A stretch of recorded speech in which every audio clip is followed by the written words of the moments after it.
توحید او سنت د قرآن په مقابله کې شاذ اقوال پیش کول. اول نمبر دلیل اعوذ بالله من الشیطان الرجیم قرآن مجید سورہ انفال پارہ نمبر 10 آیت نمبر 10 ولو ترى اذ يتوفى الذين كفروا الملائکة یضربون وجوههم وادبارهم کاش که تو ګوریا کسان چې کله قبض کوي فرشته کافرانو روحونه یضربون وجوههم وهي مخونه د دی وادبارهم او شاګان د دی او ورته وي وذوقوا عذاب الحریق عذاب سبګون کې د ادبار وجود د روح کې جسدي شاګانی او ملاګانی در جسد وي قرآن وي روح او جسد دواړو د پر عذاب او ثواب د صراحت سره او دغه پر د تفسیر قرطبی زما سره سبا نمبر 46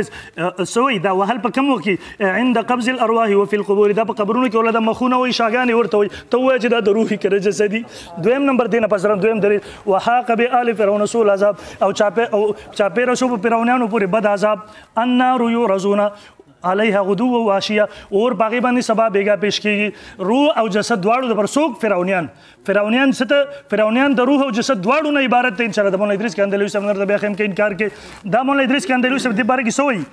د دې دلاندې په صفحه نمبر 160 باندې معارف کے لیے وہ قبر میں فقط روح سے سوال نہیں ہوتا بلکہ روح اور جسد دونوں سے ہوتے ہیں. اولا روح جسم میں لٹائی جاتی ہے اور اس کو ایک قسم کی حیات دیتی کے بعد سوال کیا جاتا ہے متکلم الہی پغی تفسیر بوي کر ریزم شي بیا ور سره د روح د جسم سره تعلق د غذاب ورته ملاوي دا زما سره قرطبی جلد نمبر 18 تبت سب 365 ادلان د حدیث نقل کړي چې څوک پیش کوي ان رسول قال ان احدكم اذا مات او رضا علی مقادو بالغدات ولا شيء څوک چې تاسو نه مړ شي سبا بیگا خپل اغزه په پیش کیږي څوک میت چاته وي اذا وضعتم موتاكم في قبورهم فقولوا بسم الله وعلى ملة رسول کله چې مړی تاسو قبرونه کې دغه جسم مراد ورنخلي دغه پیش کیږي. دا زما سره تفسیر المنیر دیم د امدقه د عذاب قبر ورنه مراد اخلي دا زما صبر خو ډیر دیلان دي زما نمبر 3 دریم نمبر دلیل مما خطیئاتهم اغرقوا په سبب د خطاګانو د دې اغرقوا غرق کړي شو سو غرق شو روح او جسد دواړه فادخلوا فار تعقیب مالوس فورا داخل کړي شو نارن ورته څوک داخل شو څوک چې غرق شو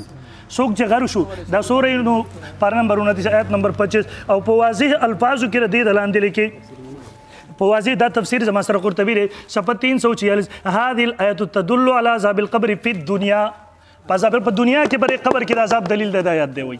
دا زما سره دویم نمبر تفسیر دی تفسیری معارف د تفسیری منیر دیم وای عذاب الاخرت و عذاب القبر دا زما سره دریم نمبر د مفتی شفیع سے رحم الله دی وای یعنی یہ لوگ اپنی خطاؤں کو پر شر کے ویسے پانی میں غرق کی گئی تو یہ آگ میں داخل ہو گئی یہ متضاد عذاب کو ڈوبے پانی میں اور نکلے آگ میں الگ پوبو کی سوک ڈک شریو روح و جسد دواړه اور روح تو سوک عذاب کے پور کے روح و جسد دواړه حق تعالی کی قدرت سے کیا بعید ہے اور ظاہر ہے کہ جہنم کی آگ تو مراد نہیں کیونکہ اس میں داخل ہے تو قیامت کی حساب کتاب کے بعد یہ برز او